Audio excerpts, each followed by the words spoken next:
CLI and a cross-platform IDE for C and C++. Download now.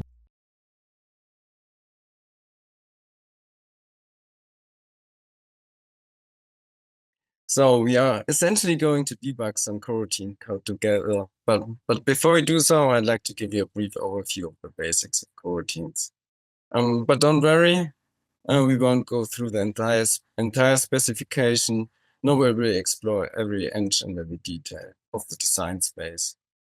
The goal of the introduction is to develop a mental model of coroutines without getting lost in the details. This is often key to tracking down a problem, from my experience, and I guess also from yours, knowing what actually matters. And another piece of advice for this journey: don't be intimidated by how complex coroutines may look at first. You don't need to know all the requirements of an iterator to make practical use of a range for loop or standard algorithms, because you have an intuitive understanding of it.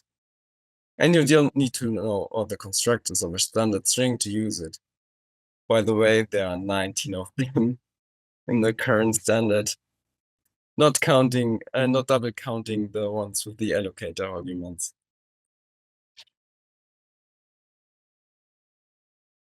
So the big picture. Let's start with a general definition. Coroutines are computer program components that allow execution to be suspended and resumed, generalizing subroutines for cooperative multitasking. That's what Wikipedia says. This is easy to imagine. The typical examples are network transfer and file I/O. We need an external resource, like a file or some message on the network, and the operating system notifies us once it becomes available. In the meantime, we don't want to burn CPU cycles, neither directly nor indirectly in dependent CPU threads. Of course, we need to store the dependent tasks, but often there are other useful things we can do instead. What you want to achieve is a different way of scheduling tasks, respecting the dependencies rather than distributing them randomly across threads. Okay, let's also see what the standard has to say about coroutines. Of course, this isn't the most obvious place to look for a simple intuitive definition, but nevertheless. The standard says a function is a coroutine if its function body encloses a coroutine return statement and await expression or a yield expression. This is basically every function that uses coawait, coreturn, or coyield. Still, it's easy to get confused by this statement, because Wikipedia just told us that coroutines generalize functions, whereas the C++ standard document tells us it's yet just another function. Even though the C++ standard document is our single source of truth, Wikipedia is still correct on a higher level of abstraction. So simply, let's adopt both definitions. Or even better, 3 definitions, adding my own. Coroutine is a function in which you can unlock special powers through the magical coawait. In particular, I can stress this enough: coawait does not imply waiting, even though the words may suggest otherwise. So try to get comfortable with this definition over the next few slides. We will focus on the big picture. Don't try to get lost in the details. Things fall apart pretty quickly, like this AI-generated image next to it, where the person wears a tie on its back and the museum benches is rather incomplete. But let's not focus on it. So, the 2 superpowers of a coroutine. Enter our first hero on its way to standardization, the task. As demonstrated here, it's currently part of standard exec, NVIDIA's reference implementation of senders and receivers, P2300. While senders and receivers were adopted in C++26, the task unfortunately missed the feature freeze deadline for C++26. This is some sample code of things we want to do with our task coroutine, scheduling asynchronous work. Let's try to spot some features coroutines need to provide to make this happen. Excuse me for 1 second. Yeah, I just recovered from the flu and I hope my voice will hold up. So the 2 things I casually refer to as superpowers are demonstrated here. First, we have globals, which you can see in the first line in the implementation of the loop coroutine. We use the core_wait keyword to query the environment to retrieve a stop token. And the stop token can be used to retrieve information from the receiver far down the road. So we have globals in a sense. And the second superpower I refer to is goto. That's the second core_wait. It passes control over to the scheduler when we core_wait on another task. And it also uses the globals feature again, because it has to access the scheduler first, which is also a global object. And it's a little bit like goto because you don't know what line is executed next. In this case, the task can be just executed in line because there's nothing else on the queue. Or the coroutine may suspend, implying that the core_wait, it will suspend here in this line of the core_wait and go back to the caller of loop. And eventually resume it at another point when the scheduler decides to reschedule it. And the fascinating thing about this isn't that it's like global variables or goto. The superpower in a sense is that people still consider it good software design. And even Haskell programmers would agree.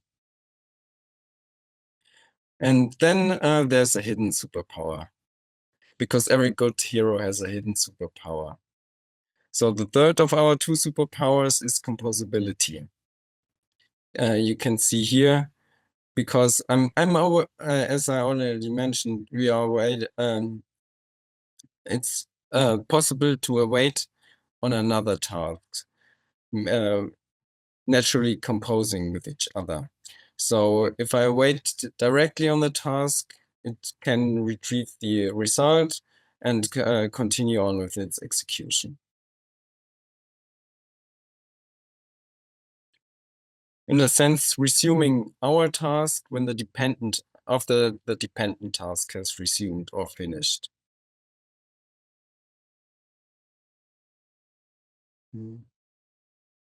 This, in a way, naturally expresses the dependencies between tasks.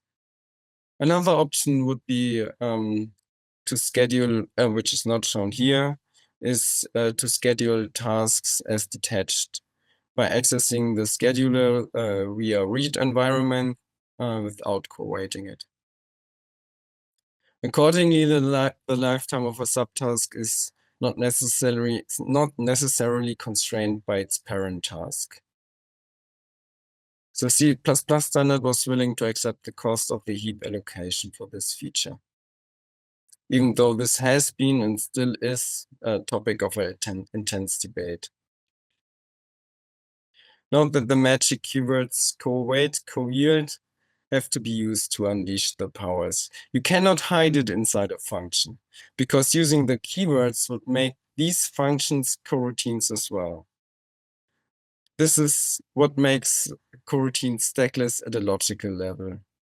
By design, they don't stack on top of other coroutines, You have to connect them on your own, or your scheduler has to do so. And it doesn't stack with regular functions. And then we also need a possibility to cancel tasks if the result becomes obsolete in the meantime. And of course, you want to propagate errors, which is not shown here because it's as usual by exceptions. Note that with the reference implementation, we are kind of at the mercy of the scheduler to actually run these tasks in parallel. When I do here the sync wait and the when all on the loop and the timeout feature. In the example I provided here in Cobalt, they actually run in parallel, but it's not guaranteed to do so. When you execute wait all, it could execute them in order, which makes run loop forever, scheduling the timeout just after that, never having the chance to execute that just stopped. And the other option would be just to execute them in the reverse order, in which case the timeout would finish before the loop started, and then the loop would run forever as well. You can easily run into this situation when starting writing concurrent programs for the first time. Now that there's a funny thing with cancellation in the current proposal of senders and receivers. This was the only or the quickest way I found to actually stop a task, which is awaiting on a stopped sender. So you explicitly depend on something that is guaranteed to be stopped already, which makes the parent coroutine to be stopped and cancelled as well. So in a sense, we want to cancel ourselves, but by awaiting on a task that is already cancelled. It's kind of an inverse logic to get used to at first. So that's our first example.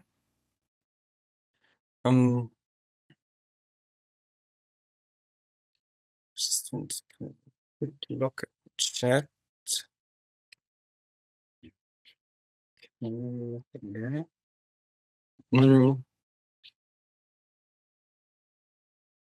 Let's have a look at another example in this case, before we think about the machinery necessary to make all of this happen. This is the second example, even though it got in the standard first, because it's just a synchronous use case, which wasn't the primary design goal of C++20 coroutines. So right now we only got this superhero for our team, the C++23 standard, which, as Hollywood teaches us, sometimes just isn't enough to save the world. So let's hope for the best, and we get some library solutions for the task. Nevertheless, standard generator is a useful addition to ranges if you don't mind the potential heap allocation in cases you are not using it correctly to enable the heap elision optimizations. But if you get used to it, you can really make them work. It might also be used as a wrapper to supply pieces of a result that takes longer, as in file I/O. So if you open a file and read several bytes at once, you can have the generator provided as an interface and be rescheduled again. Then you might not care about the application, but it's not thread safe, of course. Our example here is rather simple because let's try to write a Fibonacci sequence that was computer scientists used to do. And the one thing that comes to our attention is we can actually write an infinite range, and it's really easy to do so because we loop forever and co-yield the next value. We swap at the usual Fibonacci implementation, just as every AI assistant may generate it for you. In fact, I think it's the auto-completion when you write std generator of int. You can try it out in your IDE.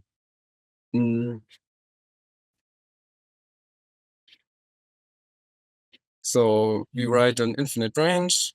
We can also have an example where we just return raw values and do nothing after it. So a bar will return a range of just 2 elements. And foo will just return 1 element of its own.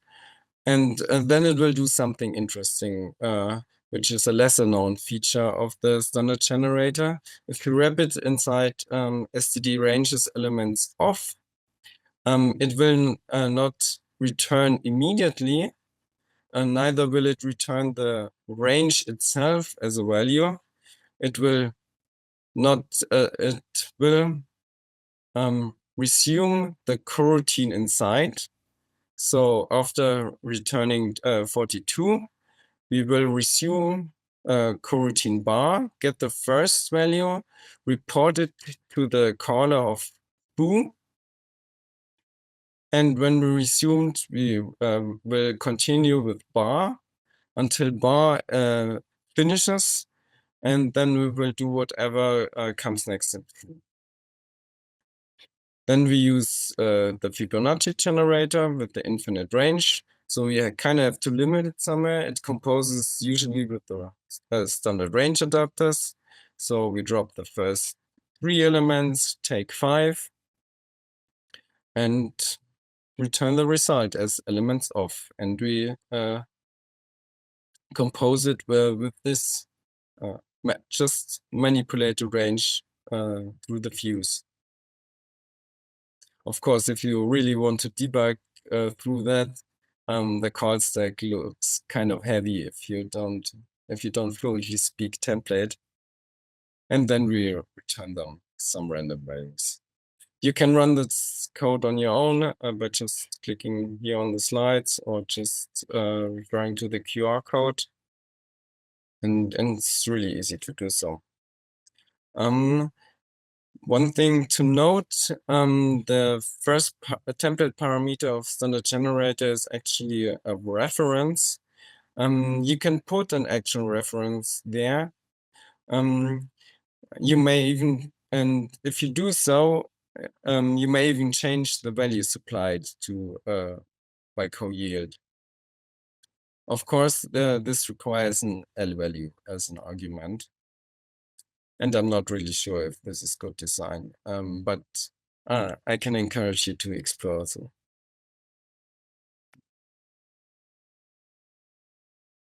So next up, I kind of like this example. By now, I hopefully have convinced you that it's not just a function that can be paused and resumed. We need much more than that. In fact, we could have done things I described already in C++11 manually by just using classes as shown here. Here we are using a class to keep track of the state. We record the suspend point whenever we resume and resume at the next suspend point. I like this example of a manual coroutine because it has several analogies to what we got in C++20. With C++20 coroutines, the compiler creates a coroutine frame for you, potentially on the heap, as demonstrated here by new. This also contains the local variables that need to stay alive when the coroutine is resumed. This is represented as the data members of the class here. And the compiler manages the suspend points for you, so you don't have to do this on your own. But the compiler does not destroy the coroutine frame for you automatically. That's what you still have to do on your own. That's why we have this beautiful memory leak here, where I deliberately did not call delete on C. And there's no safety net when you resume a coroutine more often than you are supposed to do. In our example, we don't return anything if resume is called for the third time, causing undefined behavior because we're calling a function without a return.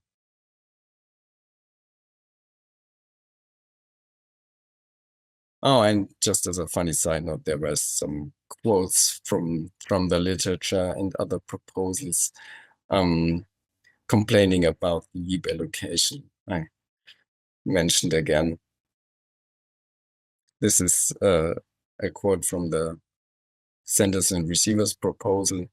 And this is a quote from the competing proposal back then from the Coroutine TS, which is the proposal we got in the end. So Coroutine TS is essentially C++ joint coroutines.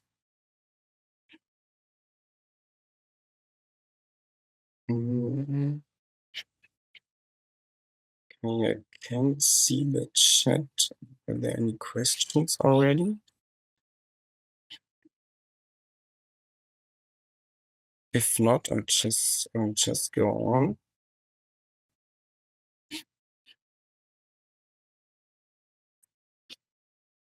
So now the building blocks.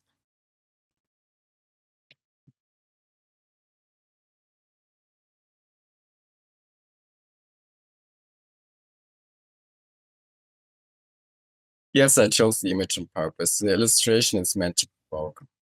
Co-wait does not imply waiting, as I mentioned earlier. And I hope by now the illustration bothers you as much as it bothers me. So the control flow on a co-wait is defined by an awaitable. It defines what to do before you suspend by await ready. It defines what to do just after you suspend in await suspend. And it defines what to do when you resumed in await resume. Await resume can return the value that you actually received, the return value of co-wait. And as another thing I want to point out, await suspend gets an argument, the coroutine handle, and this is the handle of the parent coroutine, which enables you to compose well with the parent coroutine. Okay, that's as minimal as it gets. These are the three things we have to specify in any case if we want to specify suspension and resumption of any code. But think about it. If we tell the compiler to suspend our code, then what? So just providing the awaitable on its own is not enough. We also need a suspension context. There comes the coroutine into play. So this function is now what the standard refers to as a coroutine because it contains the co-wait keyword. And in this case, we can await on an awaitable, one of the trivial ones, suspend always, or on a different awaitable.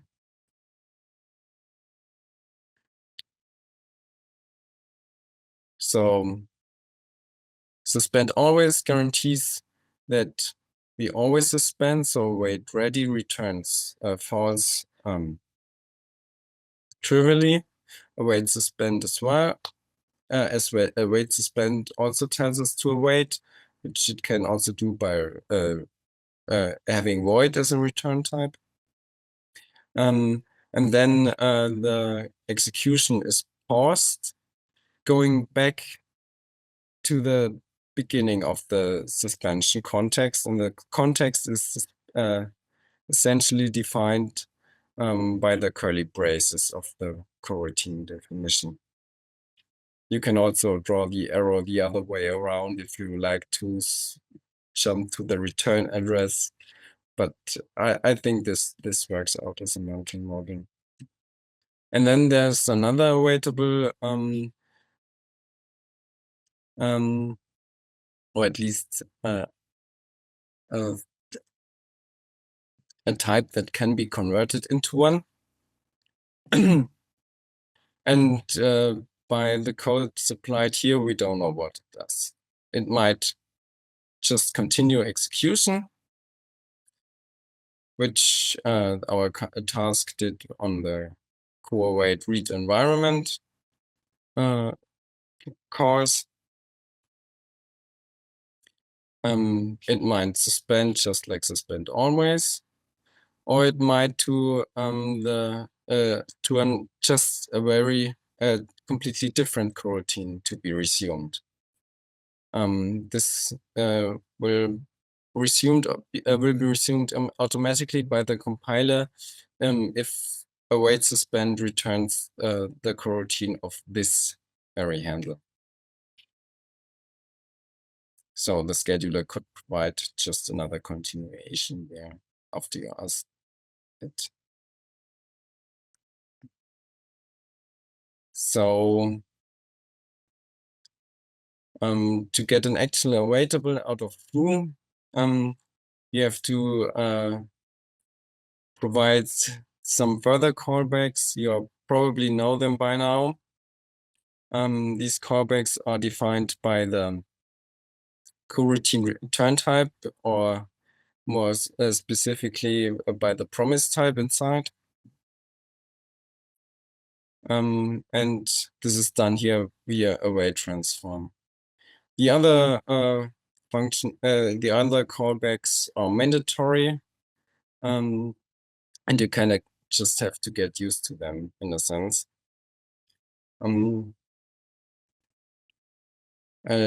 Just to reiterate over them one more time, there's nothing magic going on here. Get return object will just be the constructor of our coroutine return type, which allows you to connect to the promise type.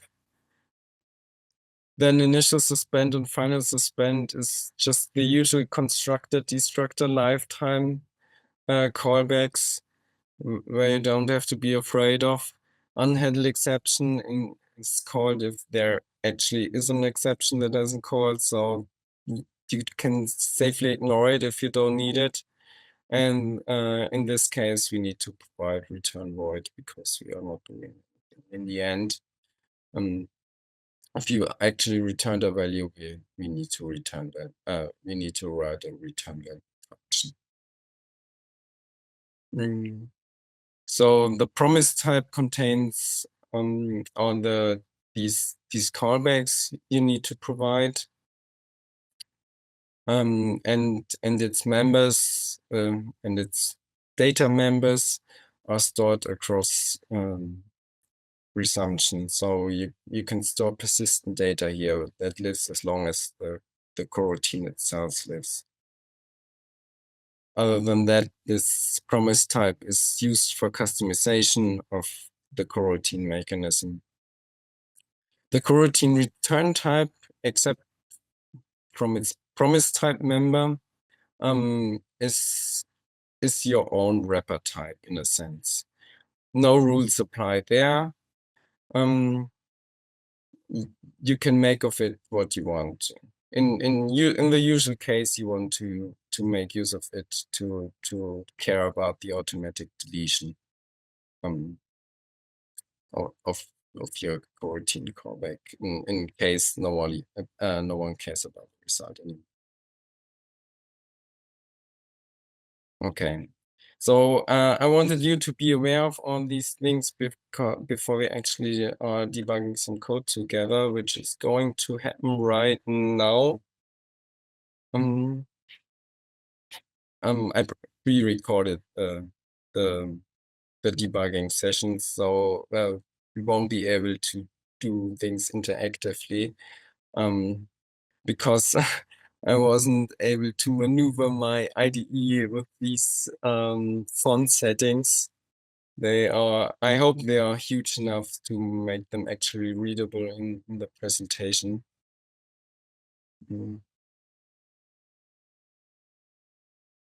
So, I have a very, very simple use case for now. I just wanted to implement the one thing Wikipedia was suggesting to us, a suspendable subroutine. And to suspend, we always have to co-wait on an hard-coded one of the trivial awaitables, or maybe one of the awaitables we define on our own, and not supplied by the coroutine type. Just to see if it would work, because in a sense, if Wikipedia was right, telling us that it's just about suspension and resumption, we could use just this very simple coroutine return type and get over it. No fuss or anything left. Just get done with it, and no discussions, no further talks needed.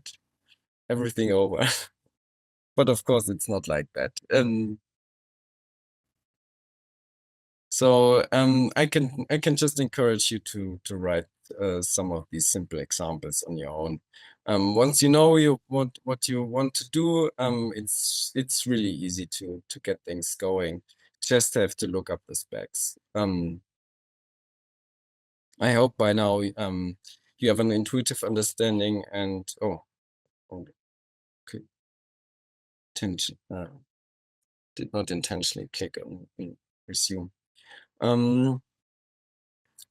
So I just show you some very, very simple use cases of this suspendable subroutine.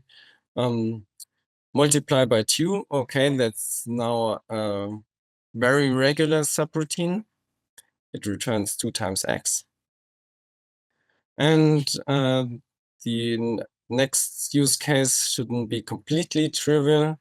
It will just check some values, throw an error in case something, in case we encounter an overflow, actually multiply by 2, and then suspend for no good reason at all, just because you can. And then we co-return the result. And this next in main some use case. So you have to define this promise type. The promise type is rather trivial. Get return object returns the suspendable subroutine type, and this is just used to connect them to each other. It calls the private constructor, so no one else except coroutines create this type. Then in an initial suspend, we just suspend always, and in final suspend, we suspend always as well. We suspend always, so our handler, the suspendable subroutine, will manage the state. And then we have a generic return value type, where you can supply any value, which will then place it in the variant, in the result variant that's living inside the promise type. The variant contains of a monostate if it hasn't run to completion yet. An exception pointer if an exception has been thrown, or eventually the return type if the result is already calculated.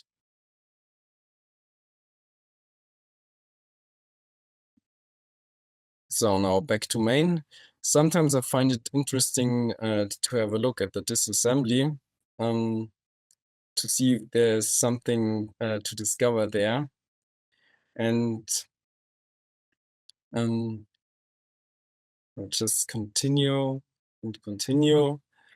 And I have the debugging symbols enabled, so you can see when our code is called.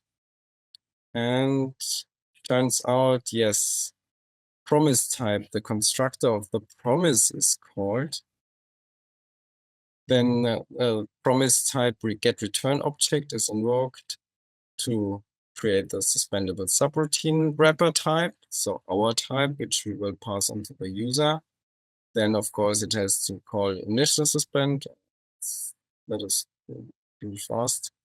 And initial suspended returns an awaitable, and from this awaitable, we just call await ready, which is obviously not because it's suspend always. And after that,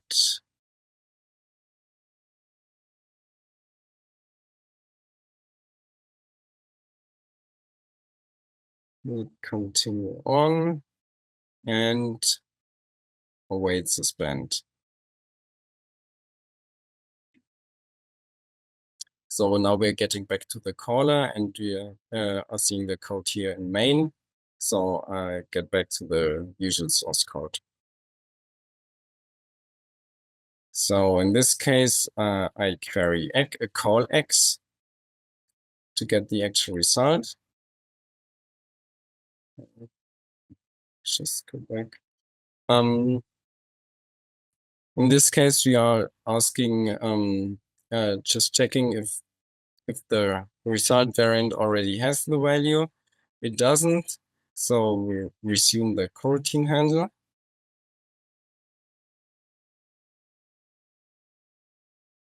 And we actually reach our code here.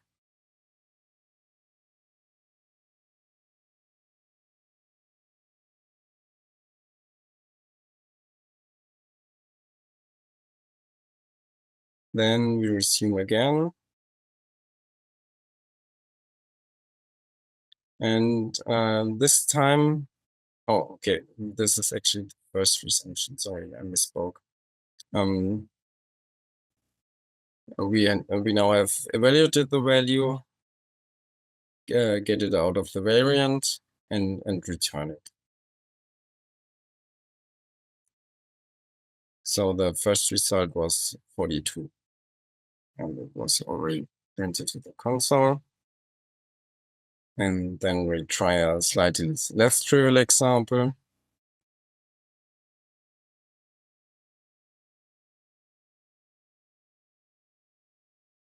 So result 2, await suspend. You can see it, unfortunately, too small. If you're using Visual Studio, I can really recommend to configure to change to step into specific. So you can see all the implicit function calls when you're stepping into the code here. So if you press step into specific here, it will show you all the callbacks that are invoked here. So the callbacks of every awaitable, await suspend, await ready, await suspend, and await resume.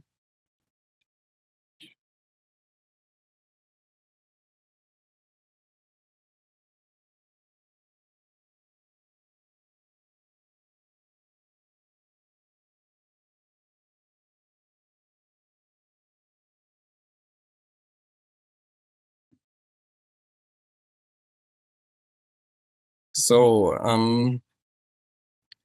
so the first time obviously returned not ready, because you have resumed first. We have suspended before after so we calculate the result 2 times x and then have suspended. So the first call just reports that an empty optional because we haven't run until to completion yet.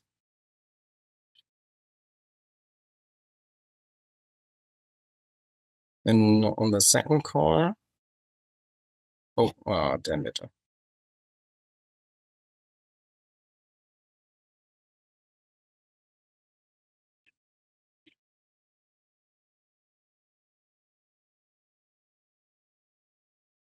There are even plenty of things to go wrong if you pre-record the debugging sessions.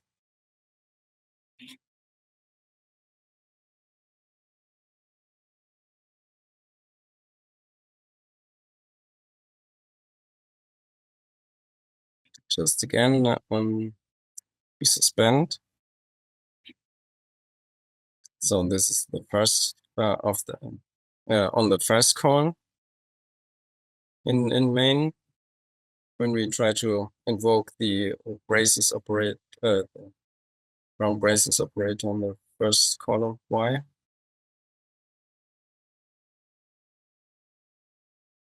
In the second call, resume again, and this time actually making the result available.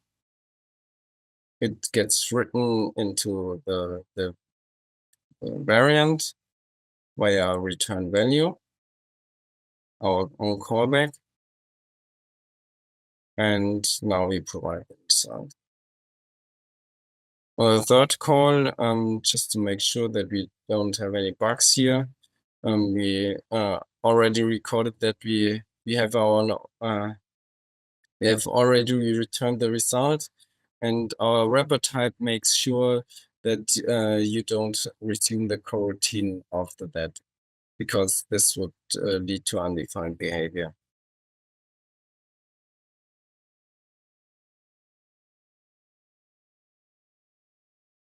And on the third call, we passed an overflow. So this throw is called here. I've enabled the debugger to do the auto attach if an exception is thrown. And eventually rethrow exception is called.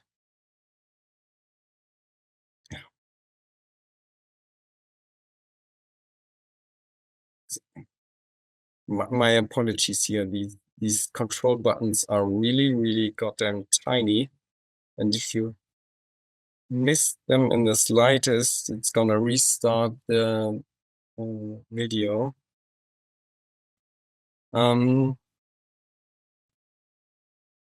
So this is the exception, and then our code, which was our own code.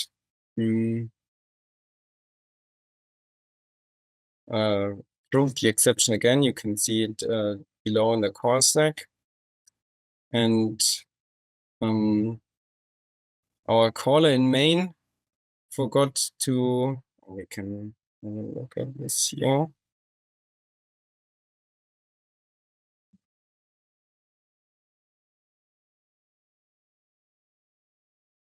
Our caller in main forgot to put a try and catch around the set.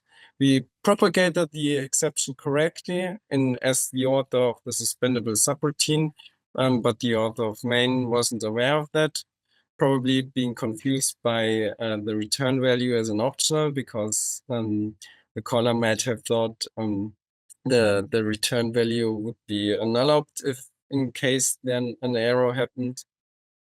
In case the caller, in this case, the caller didn't, causing an unhandled exception during rethrow on our call of the operator here, and causing the application to terminate.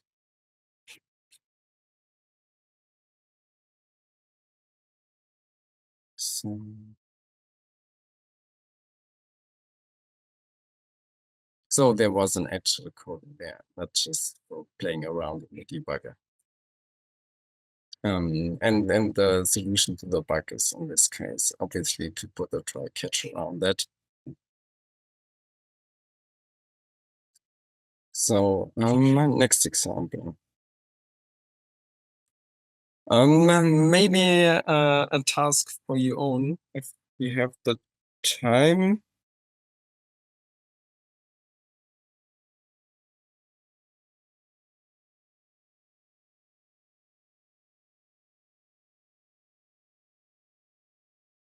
Oh, I noticed I completely forgot to mention something in the slides earlier. Just go back there and point something out. Here in my example of the coroutine return type, I deliberately used a reference parameter as the argument here to the coroutine. The function parameters of a coroutine have a similar semantics like the capture of a lambda. I used the reference parameter here on purpose because people always tell you that you shouldn't do it. But I don't think that's the right recommendation because you just have to understand what it's doing, and it's doing the same as a lambda capture. You already know that, and so it's not so hard to understand. And you just have to be aware of it. And if you plan to move it around, make sure that the reference doesn't dangle. In this code sample, it was obviously safe because the reference is not used anywhere inside the coroutine. Of course, you can imagine the dots doing otherwise. But in case it's not used, it's not undefined behavior even if the reference dangles. So this would count as a good use case as well. But these kind of in general, you should be really aware when you write a coroutine that takes reference arguments. Like the one I did here. This is just a very, very simple use case of a generator. If you can look through the template hell and through the fact that we don't have fold expressions with the co-yield and co-weight keywords operators, unfortunately. But you can do it with the comma operator. So this is a simple case that works for concatenating several ranges. In the first case, A, B, C, and because we know ranges should always be passed as hourly references, so we do so. Yeah, R and this is just a recursion implementation for the lack of fold expressions.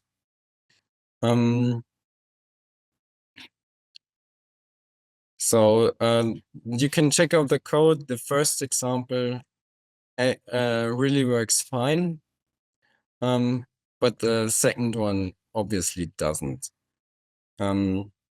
because the vectors are generated here.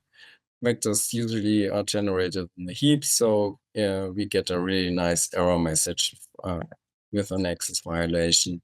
Or if you if you follow the code sample provided here in the Godboard link, it also enables sanitizers, which I can really, really recommend to get rid of these lifetime issues or to debug them in the first place. This code, which looks very, very complicated at first, has a rather trivial bug in a sense that the sanitizers can point out to you immediately. So that's a use case where I suggest the right tools and not having to do the manual exercise of stepping through the code individually to make sense of it. So I've prepared no debugging session for that. I've prepared another debugging session for a concurrent example because that's in fact our main goal. For this purpose, I just want to also give a very, very brief introduction of concurrency, what it always even though many people may have done already. Again, just a simple picture for intuition, not many details. So I use this analogy here. Concurrency is like a chef handling multiple orders at the same time. They efficiently manage limited resources, such as the oven, the stovetobs.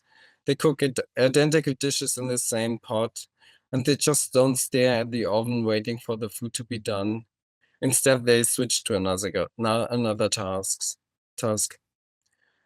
When no orders are coming in, they use the time to prepare ingredients for other popular dishes, which might all come up in the near future. Parallelism, on the other hand, is multiple chefs doing things simultaneously. This works well if you can afford the cost and until you get oversubscription. If you have oversubscription, this is what happens. Independent tasks, as in C++ elements that are ASICs based on threads, on the other hand, work like this. Whenever a guest enters the restaurant, we hire a new chef and assign them the order, which they prepare independently of all the other chefs. To ensure fair access to limited resource, each chef is allowed only to use the oven for a fixed time slice of 10 minutes. If a dish needs 15 minutes or in the oven, it is taken out after 10 minutes so that another chef can use the oven.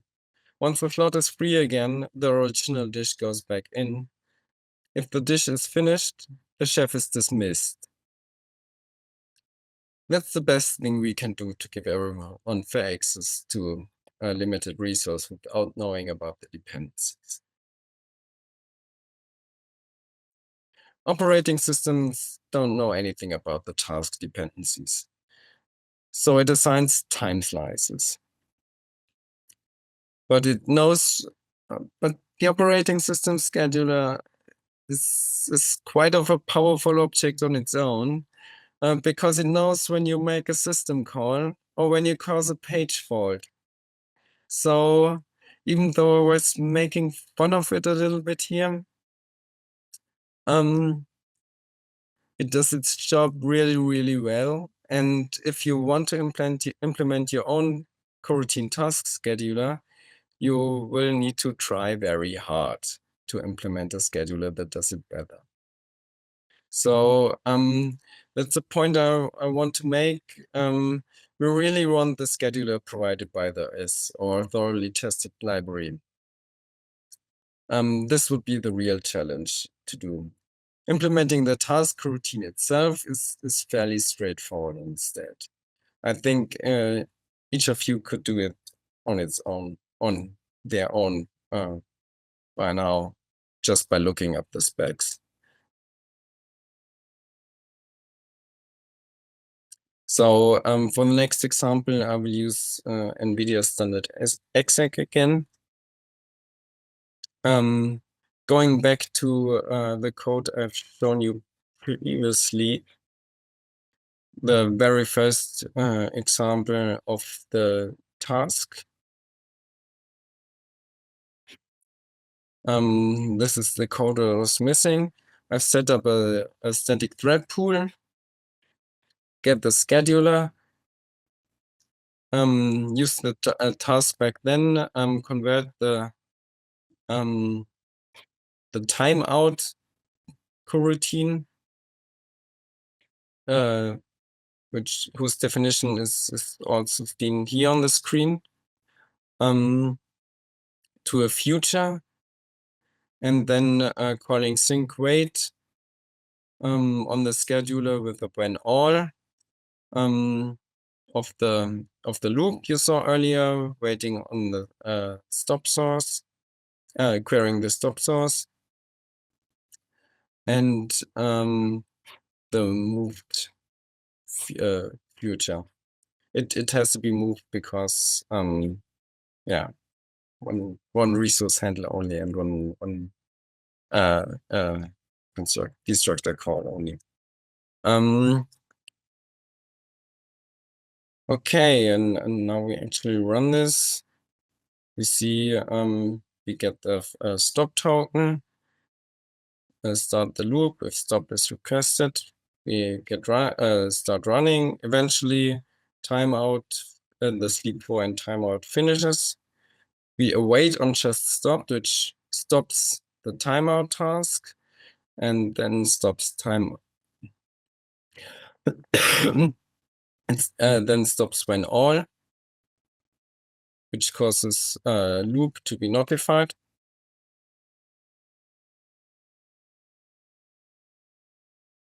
And notice that these run on several threads here. That was what I was trying to point out here. So this thread is calling the loop and excuse me. So this thread is calling the view, and the timeout call is in the thread just above.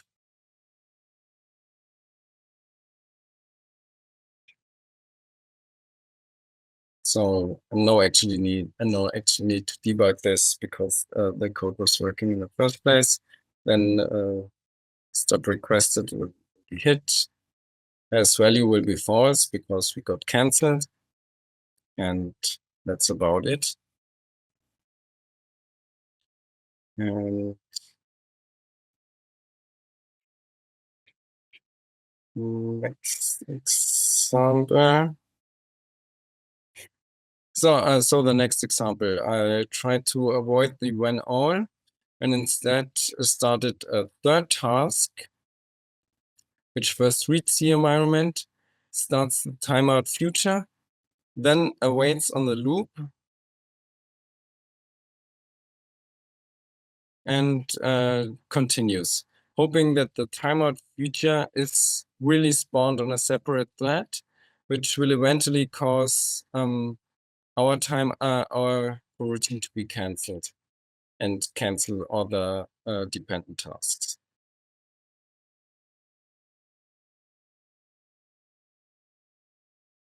Yeah, but it turns out it doesn't work that way. Because if you schedule it, even though you schedule it explicitly with the async scope, it's not run asynchronously by default because the scheduler really tries to respect the affinity to the current thread, and other threads will only steal the work if really needed. And if there's only one thing left in the queue, the current thread, even if it actually does some processing, will not be able to do anything. And to convince you of that, I'm showing you that we have all threads assigned to the thread pool, all 4 threads assigned to the thread pool, but stop requested is called.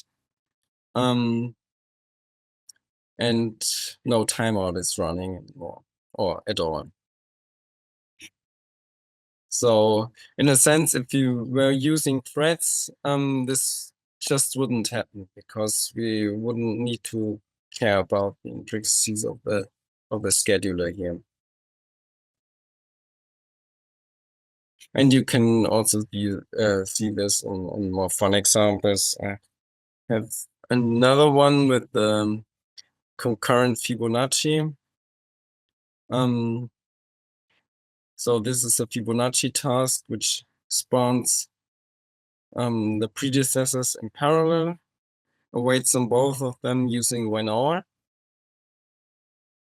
and awaits on them eventually. And you really have to try really hard, and you have to try really hard to make it work on many threads. Here, I'm using the thread view. The last 4 threads are assigned to the thread pool. But by now you can see that Fibonacci here is called on 2 threads. So we have some actual parallelism going on around here.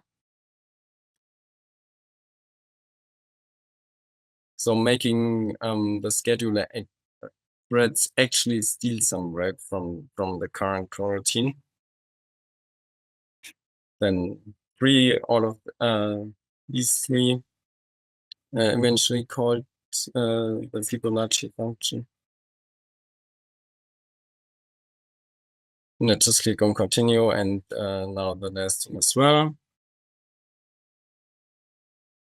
And one thing I like to do in parallel code is to freeze one thread in the debugger. You can see the window again because it's tiny. Just mark one thread, click on freeze. You can see it by the symbol now, it's stopped. And then I continue in the debugger, seeing if the other threads will still make progress in the meantime. And they do, obviously. Then I thaw the thread and just continue debugging to see if we actually get to the end. And we do. Fibonacci number is printed, 6,000 something. And that's about it.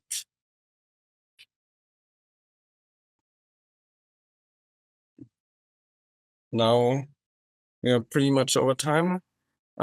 Thank you for your attention.